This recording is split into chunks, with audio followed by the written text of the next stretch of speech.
Olá pessoal, eu sou o professor Gustavo Naiva e hoje nós vamos falar a respeito da disciplina Noções de Direito Empresarial e Direito Tributário. Inicialmente a gente escolheu um tema para nossa aula hoje que permeasse entre os Direito Empresarial e Direito Tributário. Então, o nosso tema da nossa aula hoje vai ser tributo. Para iniciar os nossos estudos, a gente precisa conhecer de fato, né, o conceito de tributo. A gente precisa saber o que é o tributo, onde é que o tributo ele está positivado na nossa legislação, tá bom? Aqui a gente destacou, né, o conceito de tributo que está no CTN, no nosso Código Tributário Nacional. Então, no artigo 3º do Código, a gente tem que tributo é toda prestação pecuniária compulsória, né, em moeda e cujo valor nela se possa exprimir. Ele diz aqui que o tributo ele é uma prestação pecuniária e compulsória, ou seja, há uma obrigatoriedade. Bom, aqui a outra parte, ela diz que o tributo ela deve ser pago em moeda ou cujo valor nela se possa exprimir, tá bom? Guardem essa informação que mais para frente a gente vai trabalhar esse elemento do conceito de tributo, né? Que não constitua sanção, ou seja, o tributo ele não constitui uma sanção. Inicialmente a gente tem que guardar essa informação, né? Porque a gente tem que fazer a diferenciação entre multa e tributo, tá ok? Ele não constitui uma sanção de ato ilícito instituída em lei e cobrada mediante atividade administrativa plenamente vinculada. Esse tributo ele vai ser instituído, né, por uma lei em sentido estrito, tá ok?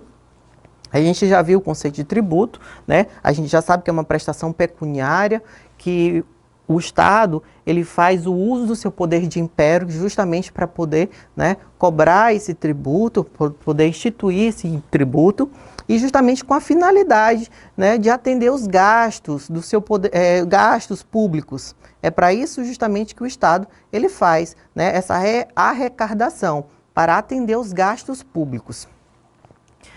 Aqui, o nosso primeiro elemento em destaque, né, do conceito de tributo é justamente a frase toda prestação pecuniária. Ou seja, é uma prestação em dinheiro tendente a assegurar ao Estado os meios, né, financeiros que necessita para a consecução de seus mais variados objetivos.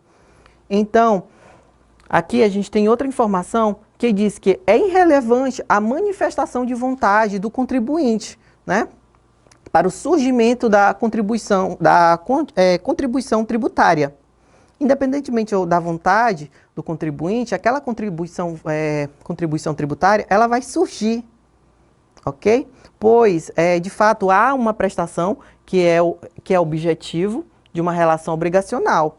Então, não independe da vontade do contribuinte. Se o Estado quiser instituir um tributo, vamos dizer, ele quiser taxar as grandes fortunas, ele de fato vai instituir o imposto, né, que é uma espécie de tributo. Bom, aqui o segundo elemento que a gente tem é justamente a compulsoriedade. E esse é o elemento central, né, do conceito de tributo. Já pensou se de fato a contribuição, né, tributária ela não fosse compulsória, né, que se não houvesse uma obrigatoriedade de fato, né, se não houvesse consequências ao não pagamento daquela taxa, daquela contribuição, daquele tributo? Ou seja, né, existem pessoas que iriam pensar da seguinte forma: eu não vejo uma contraprestação, né, do Estado em relação a mim, então eu não tenho por que pagar esse tributo. Outras pessoas já pensariam: nós somos a principal fonte do Estado, né, de renda, nós devemos pagar nossos tributos, né, para que de fato a máquina pública funcione. Então a gente teria esses dois tipos de pessoas.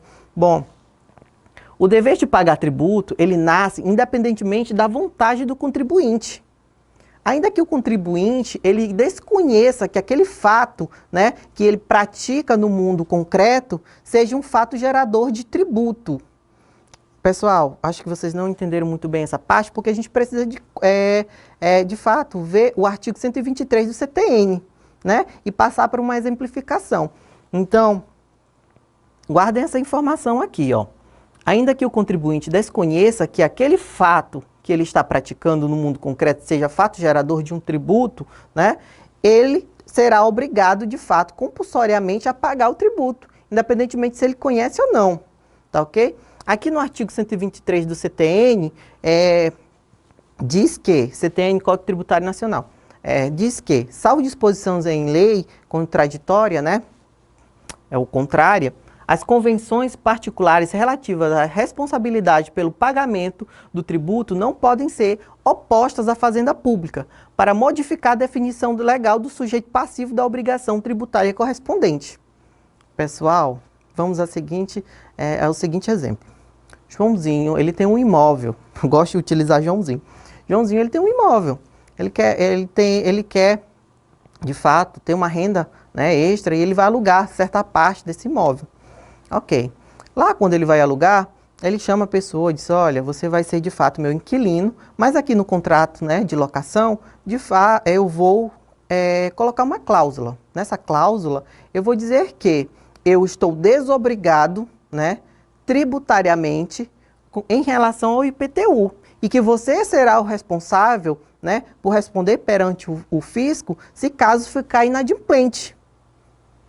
O inquilino, na empolgação, né, disse que não, tudo bem, eu pago o IPTU, não tem problema algum. Só que passou um tempo, esse inquilino, de fato, ele teve alguns problemas financeiros e não pôde, né, de fato, pagar os 3 anos de IPTU que Joãozinho estava devendo.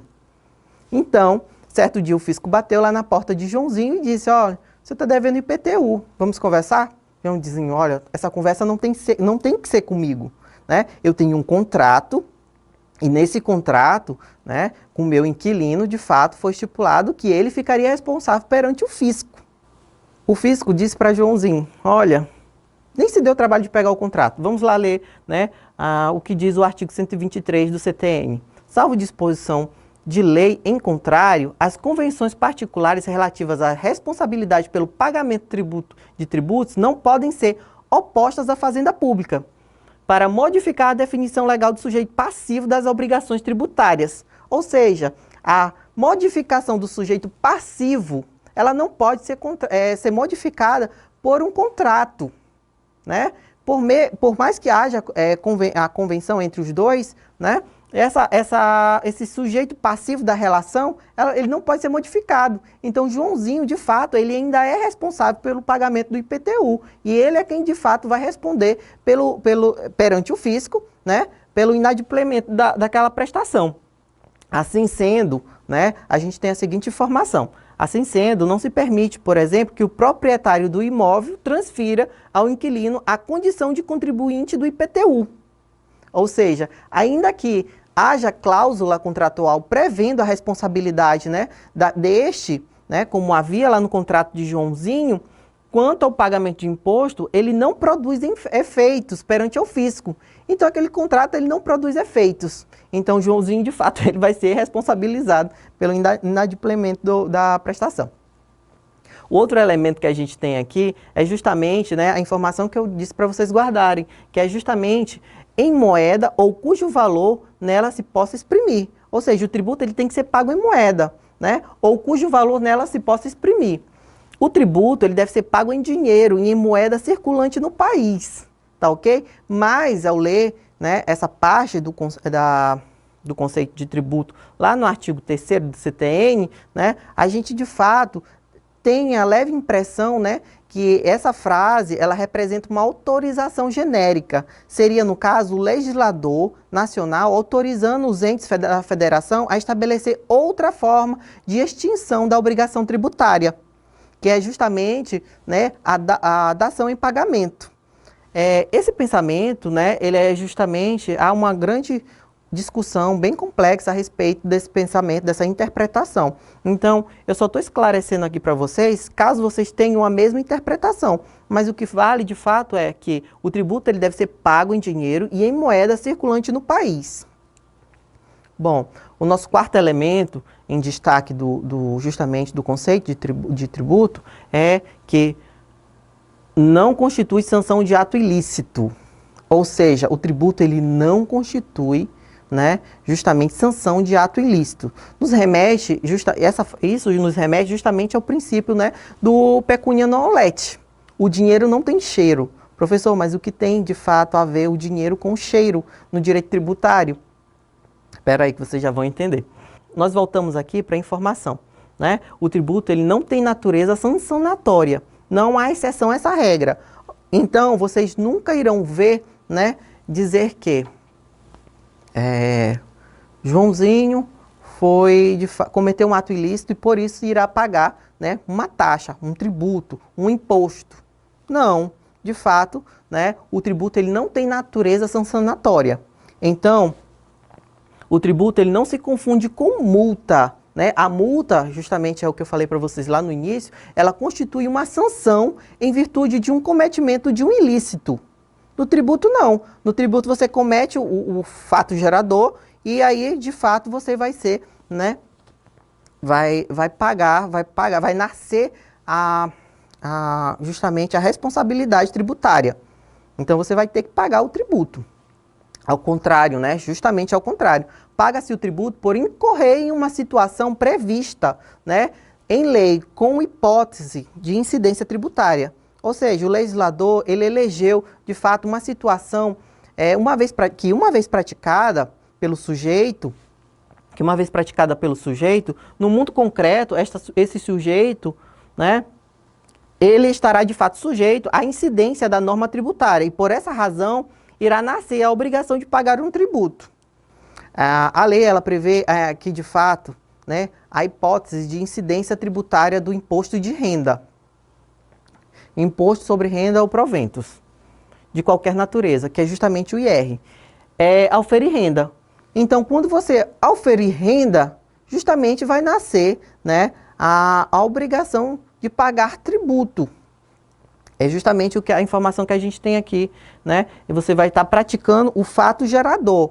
Então, uma vez praticado esse fato gerador pelo sujeito, no mundo concreto estará sujeito, né, à incidência de uma norma tributária. Então, se você praticou o fato gerador, você estará sujeito à incidência de uma norma tributária e nascerá, de fato, a obrigação de pagar um tributo. Vamos aqui ao exemplo. A lei, ela prevê que a hipótese de incidência tributária, né, é justamente auferir renda, lá no IR, ok? Auferiu renda, de fato, você tem que pagar tributo. Ou seja, o sujeito terá que pagar o IR quando auferir renda, porque praticou o fato gerador previsto em lei. Ok, isso já está esclarecido. As hipóteses de incidência da norma tributária são sempre constituídas por fatos lícitos.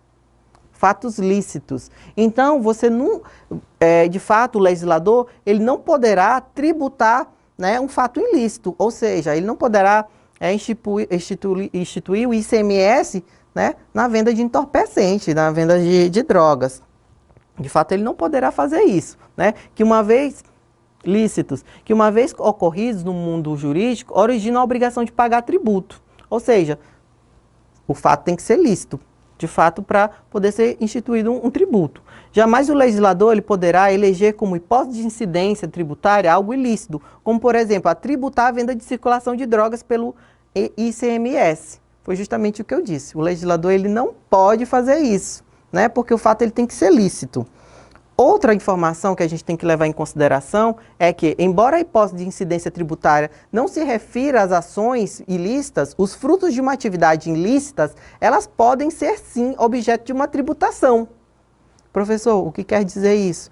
Quer dizer que aquele carinha lá que está vendendo a droga, ele está oferindo renda, né? Então, a atividade decorrente, né, justamente daquele ato ilícito, ela pode ser tributada. Os frutos de uma atividade ilícita, elas podem ser objeto de tributação.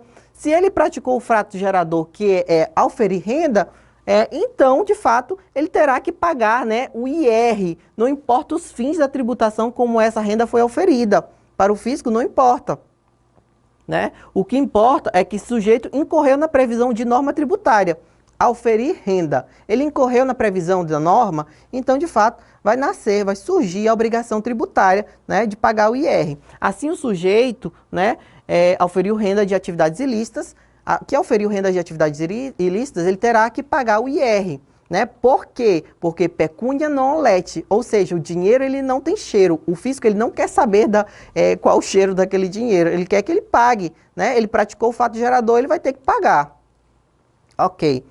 Nós temos, de fato, algumas espécies tributárias, né? A gente esclareceu a respeito do conceito de tributo, a gente já sabe, de fato, o que é um tributo, que é uma prestação pecuniária, né, compulsória, que serve justamente para fazer com que o Estado funcione, para fazer com que a máquina pública funcione, né? Que o Estado ele use o seu poder de império justamente para fazer essa arrecadação com essa finalidade.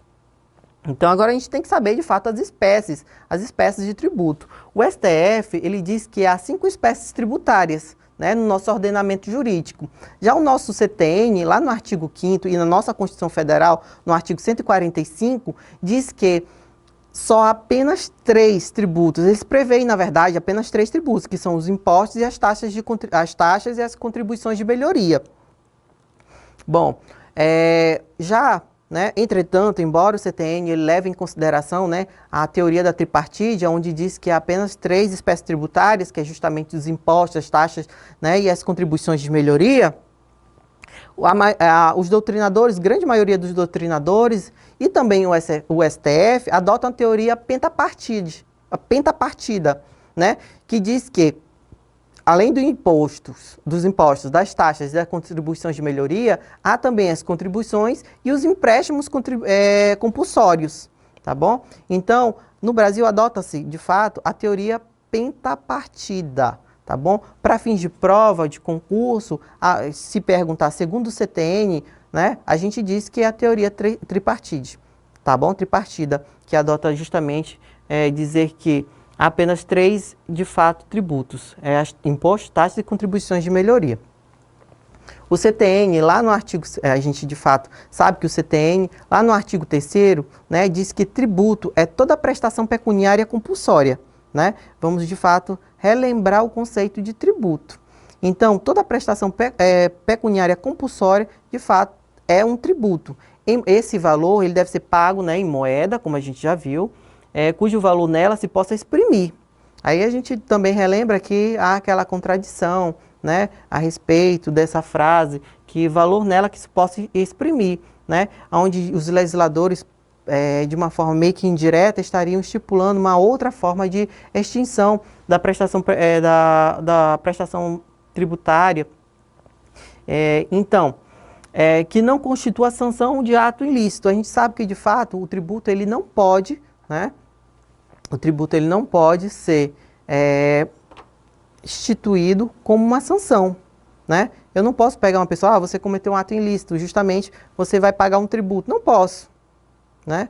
Então o tributo ele só pode ser instituído perante atos lícitos. Essa lei que vai instituir o tributo, ela tem que ser lei estrito sensu, ela não pode ser uma lei lato sensu, né? E é cobrada mediante atividade administrativa plenamente vinculada. Então, esse é o conceito de tributo, né? A gente sabe que existem agora 5 espécies de tributárias, impostos, taxas, contribuições de melhoria, contribuição e empréstimos compulsórios, ok? Essa não foi a nossa aula de hoje, espero que vocês tenham gostado. Utilizem a nossa hashtag Fiquem em Casa Aprendendo e até a próxima aula.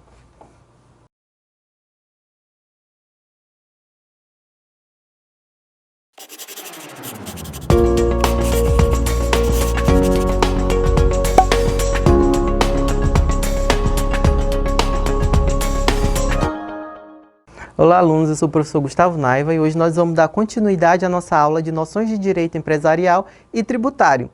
Na última aula, a gente conceituou, né, tributo. A gente sabe que tributo é justamente uma prestação pecuniária compulsória, né, que deve ser paga em moeda ou cujo valor nela possa se exprimir e que não constitui uma sanção, né, de um ato ilícito. A gente viu que existem 5 espécies de tributo, que o nosso CTN ele adota a teoria tripartida, onde ele diz que só existe de fato o imposto, as taxas e as contribuições de melhorias. Mas o STF e a grande maioria dos nossos doutrinadores, eles adotam a teoria tripartida, né, que diz que de fato são 5 os nossos tributos, né, que são Além dos três, existem também as contribuições e os empréstimos compulsórios. Hoje nós vamos falar apenas de 3 tributos, né? Nós vamos falar a respeito do imposto mais conhecido, o tributo mais conhecido por vocês, que é justamente o imposto, as taxas, né, e as contribuições de melhoria. A gente tem que ver justamente a definição de imposto no nosso CTN, né? No artigo 16, ele diz que o imposto é um tributo cuja obrigação tem por fato gerador uma situação independentemente de qualquer atividade estatal específica relativa ao contribuinte. Professor, o que quer dizer isso? Quer dizer que o imposto ele não é uma contraprestação. Ou seja, quando o Estado ele vai lá e ele cobra o imposto, ele não tem uma obrigação de oferecer uma contraprestação em seguida, né? A gente sabe que o governo recolhe imposto sem necessariamente ter um destino para esses valores. Eles podem ser utilizados em uma contraprestação? Sim, eles podem de fato ser utilizados em uma contraprestação, mas não há uma obrigatoriedade, tá bom? O principal objetivo desse tributo é justamente manter o governo funcionando, tá bom? E estabelecer os cofres justamente funcionando e abastecer os cofres públicos, para que todos os órgãos continuem de fato trabalhando, né? Contribuindo suas despesas e pagando seus funcionários, dentre outras funções, de fato, do Estado. Em grande parte são utilizados para a saúde, a educação, dentre outras finalidades, mas não há uma obrigatoriedade de uma contraprestação, ok? Já nas taxas, de fato, né, a gente tem essa contraprestação estatal. É justamente um serviço do Estado, né? Ele oferece um serviço e, em seguida, ele cobra por esse serviço.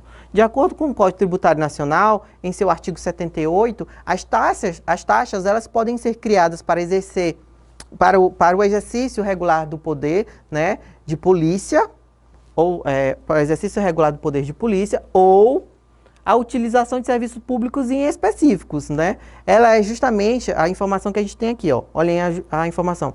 É atrelada a uma contraprestação do Estado, né? Então, quando o Estado ele oferece um desses dois serviços, né? Exercício regular do poder de polícia ou a utilização de um serviço público em específico, né? Ele cobra por isso, né? Ele taxa aquele serviço. Bom, as taxas elas são vinculadas ao exercício regular do poder de polícia. Elas são ligadas à atividade de fiscalização, né? Controle, inspeção de imóveis, veículos, além de serviços como vigilância sanitária, né? E controle de inspeções de peso. Bom, o que quer dizer isso? Quando, de fato, o Estado ele tem que fazer esse serviço, ele tem que oferecer esse serviço, né? De controle, de fiscalização, de inspeção, né?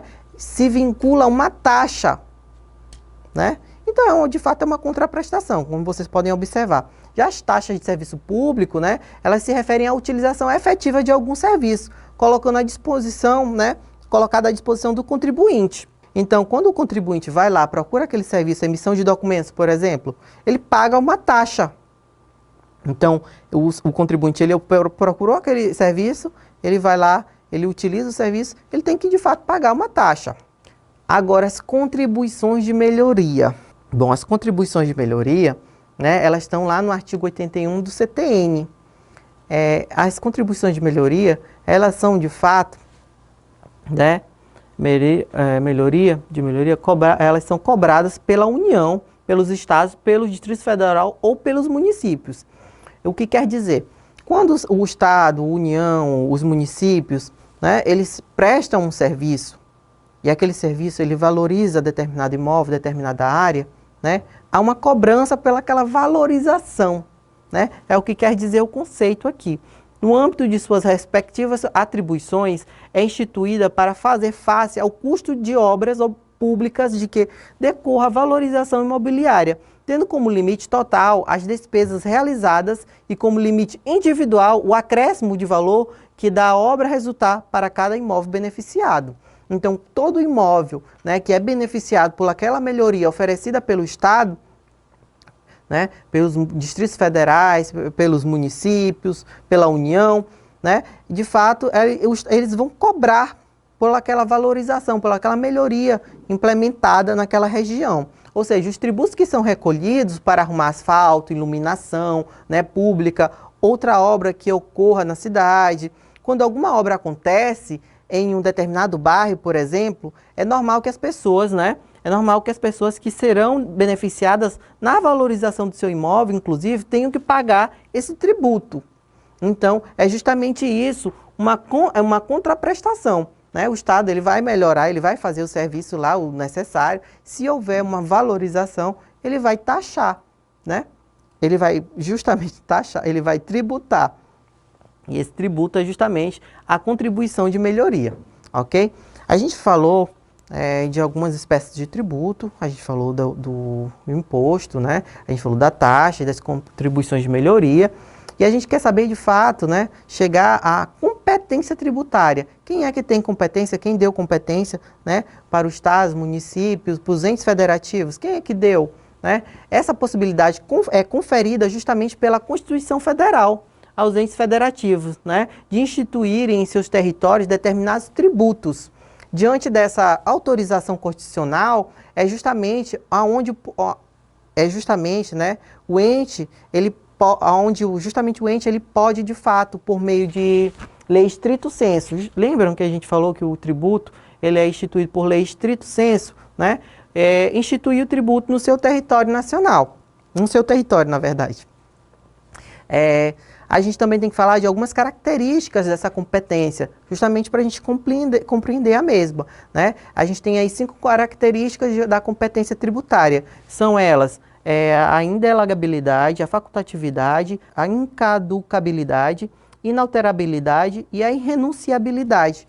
Então, a gente vai falar um pouquinho a respeito dessas competências, né? Aqui a gente vai exemplificar bastante, a gente vai utilizar Joãozinho nesses exemplos para vocês, né, compreenderem melhor.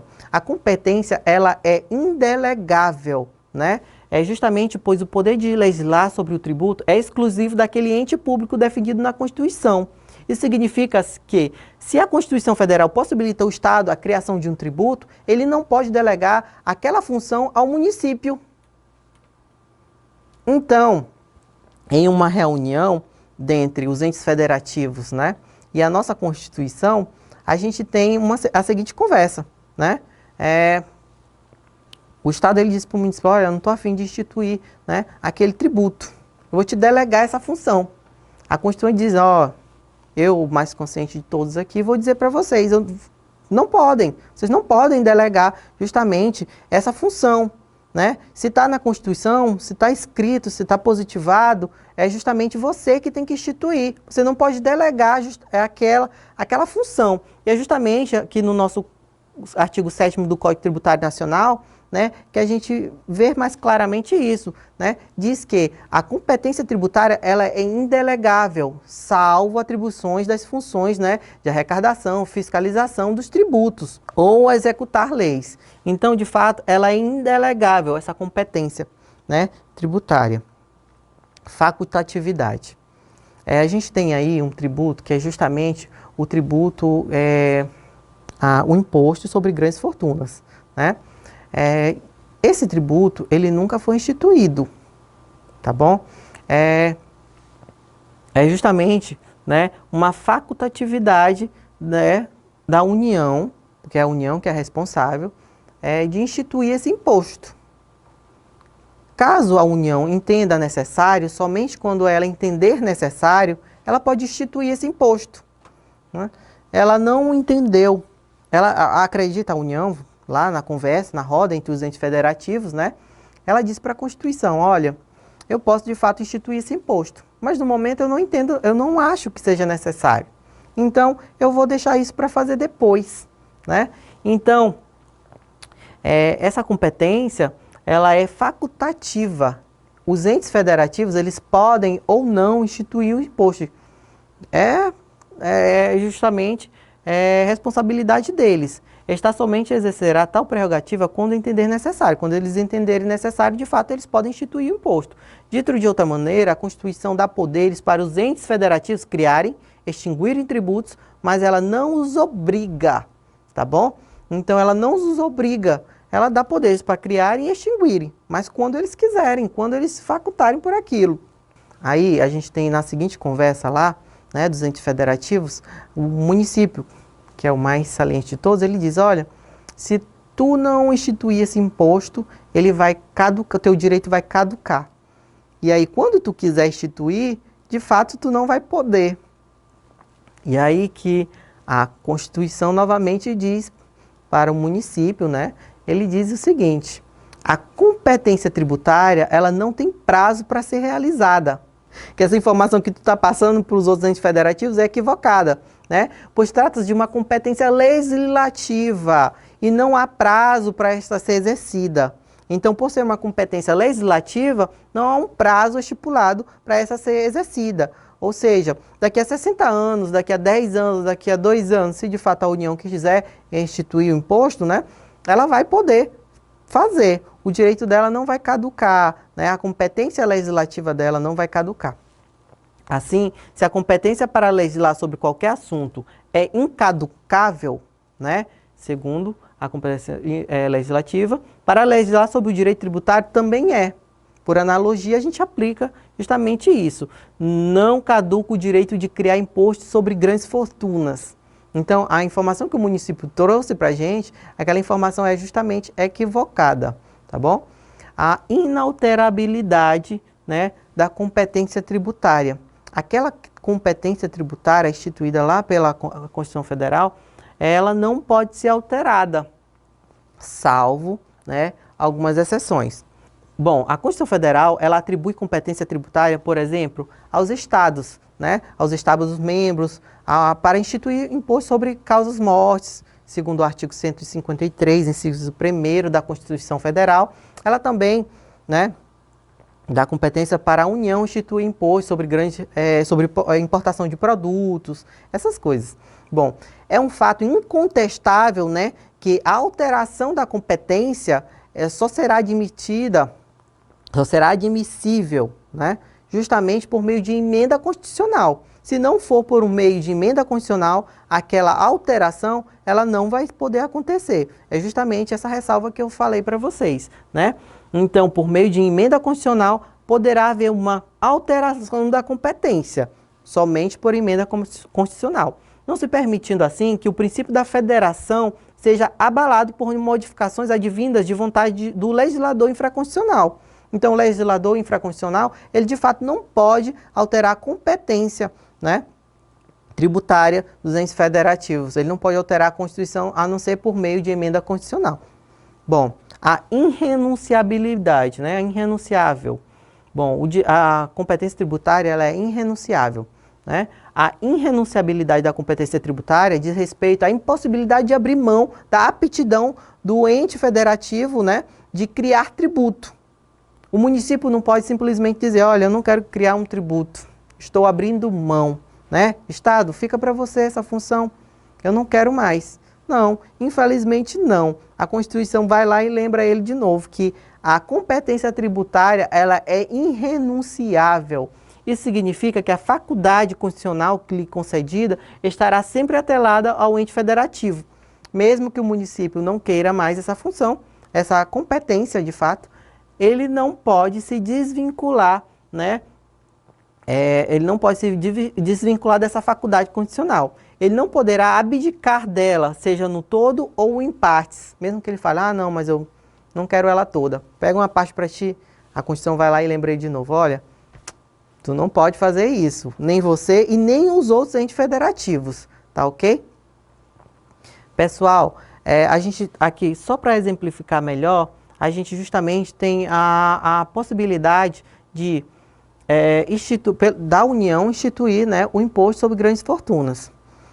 A União, ela não faz uso, né, desse imposto, ela não instituiu esse imposto ainda. Isso para ela é facultado, tá bom? Então, ela não abriu mão, né? Justamente, ela não abriu mão porque não pode haver essa renúncia, né, do direito. Então, dessa competência tributária. Entretanto, ela pode, de fato, né, facultar e não usar. Ela só pode utilizar, essa competência para instituir o tributo quando, de fato, ela achar necessário, quando entender necessário, né? né? De outra maneira, a Constituição ela dá poderes para os entes federativos. Isso não é só a União, mas todos, né? Município, Estado, todos os entes federativos. Extinguir os tributos e instituir os tributos, né? Mas ela não obriga os mesmos a fazerem isso, né? Eles instituem os tributos quando de fato, ou extinguem de fato quando eles entenderem necessário, ok? A incaducabilidade é justamente, né, o que garante que quando aquele direito, aquela capacidade, competência tributária, quiser ser, quando de fato o ente federativo quiser exercer aquela capacidade tributária, né, justamente aquela competência tributária, ele não vai ter uma caducidade daquele direito, daquela competência, porque é uma competência legislativa. Assim, se a competência para legislar sobre qualquer assunto é incaducável, para legislar sobre o direito tributário também é. Então, não precisa se preocupar com essa incaducabilidade do direito. Essa foi a nossa aula. Até a próxima. Utilize a nossa hashtag Fique em Casa Aprendendo e até!